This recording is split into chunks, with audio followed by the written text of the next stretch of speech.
Rahim, starting with the name of Allah, which is specially merciful and entirely merciful. आज का हमारा जो topic है वो है टाइप ऑफ मैट्रिसेस। अगर आपको मैट्रिक्स के बारे में नहीं पता तो ये दूसरा लेक्चर है, आप काइंडली पहला लेक्चर देख लें ताकि आपको मैट्रिसेस, ऑर्डर ऑफ मैट्रिसेस और इक्वालिटी ऑफ मैट्रिक्स का पता चल जाए। तो टाइप ऑफ मैट्रिसेस में सबसे पहले आता है row matrix. A matrix having one row is called a row matrix. मिसाल के तौर पे ये 2 है और ये 1 है, ठीक है, और इसको हम मैट्रिसेस की फॉर्म में ले आए तो इसमें कितनी रोज़ है? इसमें 1 ही रो है, तो ये है रो मैट्रिक्स, ठीक है। नेक्स्ट जो हमारे पास है column matrix. A matrix having one column is called a column matrix. मिसाल के तौर पे अभी ये है 2 और ये है 1, इसको हम मैट्रिक्स की फॉर्म में ले आए तो ये क्या हो गया? इसमें 1 ही कॉलम है, ठीक है, तो इसको हम कहेंगे कॉलम मैट्रिक्स, ठीक है। नेक्स्ट पे आ जाए तो नेक्स्ट पे है रेक्टेंगुलर मैट्रिक्स। रेक्टेंगुलर मैट्रिक्स क्या कहता है? A matrix in which rows and columns are not equal in numbers और a matrix of order m multiply by n if m not equal to n। अच्छा, rectangular matrix को समझने के लिए आप इस तरह कर लें कि अभी ये है 1, ये है 2 और ये है 3, ठीक है, ये है 4, ये है 5 और ये है 6, ठीक है। इसको हम कर लेते हैं मैट्रिसेस की फॉर्म में। अभी चूँकि इसमें देखें 1 रो है और ये दूसरा रो है, ठीक है, ये 2 रो हो गए और ये 1 कॉलम है, ये दूसरा कॉलम है और ये तीसरा कॉलम है, ये हो गए 2 मल्टीप्लाई बाय 3। तो हिंस इसमें जो है नंबर ऑफ रो जो है वो नॉट इक्वल टू 3 कॉलम्स हैं, तो इसको हम रेक्टेंगुलर मैट्रिक्स नहीं कह सकते। नेक्स्ट जो है हमारे पास square matrix. A matrix in which row and columns are equal in numbers और a matrix of order m multiply by n if m is equal to n। अच्छा, स्क्वायर मैट्रिक्स को अगर आसान ज़ुबान में आपको समझाऊं तो ये 1 है, ये 2 है, ये 3 है और ये 4 है, ठीक है। इसको हम मैट्रिक्स की फॉर्म में अगर ले आएँ, ठीक है, तो नंबर ऑफ रोज़ क्या है? 1 एंड 2, ये हो गया 1 2, ठीक है। और नेक्स्ट जो है कॉलम जो है ना, ये है 1 एंड 2, तो ये हो गया 2, ठीक है। तो ये बराबर है, तो इसको हम स्क्वायर मैट्रिक्स कह सकते हैं क्योंकि नंबर ऑफ रोज़ जो है ना वो नंबर ऑफ कॉलम के बराबर है। अच्छा, नेक्स्ट हमारे पास है नल और ज़ीरो मैट्रिक्स। नल और ज़ीरो मैट्रिक्स जो है a matrix in which all the elements और entries are zero is called a null और zero matrix denoted by O. अच्छा, नल मैट्रिक्स जो है ना उसको हम डिनोट करते हैं किससे? ओ से, ठीक है। और इसमें जो तमाम एलिमेंट्स होते हैं वो होते हैं ज़ीरो, जैसे ये भी ज़ीरो है, ये भी ज़ीरो है, ये भी ज़ीरो है और ये भी है, और इसको ओ से रिप्रेजेंट किया जाता है। और इसका ऑर्डर हम कैसे लिखते हैं? 2 number of columns, number of rows multiply by number of columns, ठीक है।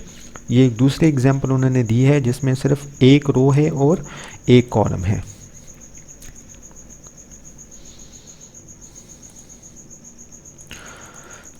अच्छा, नेक्स्ट पे अगर आ जाए हम तो इसे कहते हैं डायगोनल मैट्रिक्स। डायगोनल मैट्रिक्स उसे कहते हैं अ स्क्वायर मैट्रिक्स। समझ आ रही है? स्क्वायर मैट्रिक्स का मतलब ये है कि रो भी बराबर हो और कॉलम भी बराबर हो, ठीक है।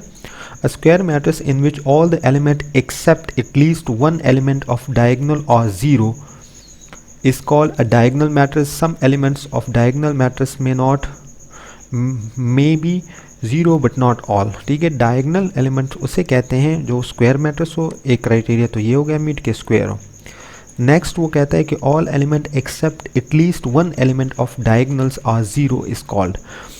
अच्छा, यहाँ पे ये देखो, डायगोनल मैट्रिक्स उस मैट्रिक्स को कहते हैं जो स्क्वायर मैट्रिक्स हो, ठीक है। स्क्वायर का मतलब ये एग्जांपल देखें आप, 2 नंबर ऑफ रोज़ हैं और 2 नंबर ऑफ कॉलम्स है, तो इसको हम स्क्वायर मैट्रिक्स कहते हैं। एक ये कंडीशन है। And in which all the elements except at least one element of the diagonal are zero is called a diagonal matrix. Some element of the diagonal matrix may not be zero, may be zero but not all, ठीक है। कुछ element इसमें zero हो सकते हैं लेकिन सारे नहीं। अगर सारे हो गए तो इसको फिर हम नल मैट्रिक्स कह सकते हैं। जिस तरह ये हो गया डायगोनल मैट्रिक्स में आप देखें 2 एंड 4 है और ये 0 एंड 0 है। नेक्स्ट जो हमारे पास है यूनिट और आइडेंटिटी मैट्रिक्स, ठीक है। यूनिट और identity matrix, a scalar matrix having each element in the diagonal equal to 1, ये डायगोनल इक्वल टू 1 है, कॉल्ड अ यूनिट और identity matrix and it is denoted by I, और ये हमेशा किस चीज़ से डिनोट किया जाता है, आई से, जिस तरह यहाँ पे इन्होंने डिनोट किया हुआ है, ठीक है। नेक्स्ट पे आते हैं हम, तो ये है scalar matrix, a diagonal matrix having same equal element in its diagonal is called scalar matrix. अच्छा, डायगोनल में अगर आप देखा जाए तो ये से उसको हम कहेंगे स्केलर मैट्रिक्स जिसमें डायगोनल में एलिमेंट बराबर हो, जिस तरह ये है 4 एंड 4 और ये है 0 एंड 0। नेक्स्ट में जो है वो है -1 और ये है -1 और ये है 0, तो ये भी है 0, तो इसको हम क्या कहेंगे, और स्केलर मैट्रिक्स। ये दोनों स्केलर मैट्रिक्स है, ये दोनों कंडीशन को मीट कर रहे हैं, ठीक है। डिलीट करते हैं, नेक्स्ट पे चलते हैं। नेक्स्ट है ट्रांसपोज। अच्छा, transpose of matrix. Transpose of matrix उसे कहते हैं कि if a matrix of order m multiply by n then a matrix of order n multiply by m obtained by interchanging the row and columns of A is called the transpose of A. It is denoted by A की power t। अच्छा, आसान ज़ुबान में अगर मैं समझाऊँ, ये एक उन्होंने मैट्रिक्स दिया हुआ है, ठीक है। इसके ये जो रो है ना, ये अगर इसको हम ट्रांसपोज ऑफ ए लिखें तो इसको हम in the form of column लिख लेंगे। ये यहाँ पे रो है, यहाँ पे आके ये कॉलम हो जाएगा, ठीक है। सेम इसके साथ ये यहाँ पे रो है तो यहाँ पे आके कॉलम हो जाएगा।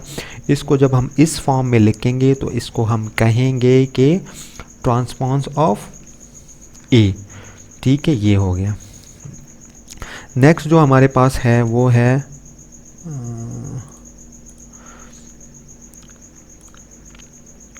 नेक्स्ट जो हमारे पास सेमेंट्रिक मैट्रिक्स है, ठीक है। इसकी डिफिनीशन को अगर पढ़े तो ये कहता है if a square matrix A is equal to A transpose of A then A is said to be the symmetric matrix. For example, अभी ये एक मैट्रिक्स दिया हुआ है हमको, ठीक है। इसने इस कंडीशन को मीट करना है।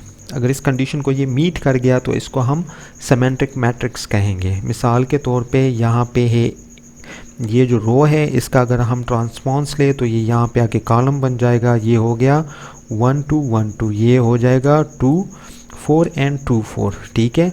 तो इसको अगर आप देख लो तो इसके एलिमेंट्स में चेंजेस नहीं आई। यहाँ पे भी एक है, यहाँ पे भी एक है, ठीक है। यहाँ पे 2 है, यहाँ पे 2 है, यहाँ पे देखो 2 है, यहाँ पे भी 2 है, यहाँ पे 4 है, यहाँ पे 4 है। तो हिंस प्रूफ हुआ कि transpose of A is equal to A.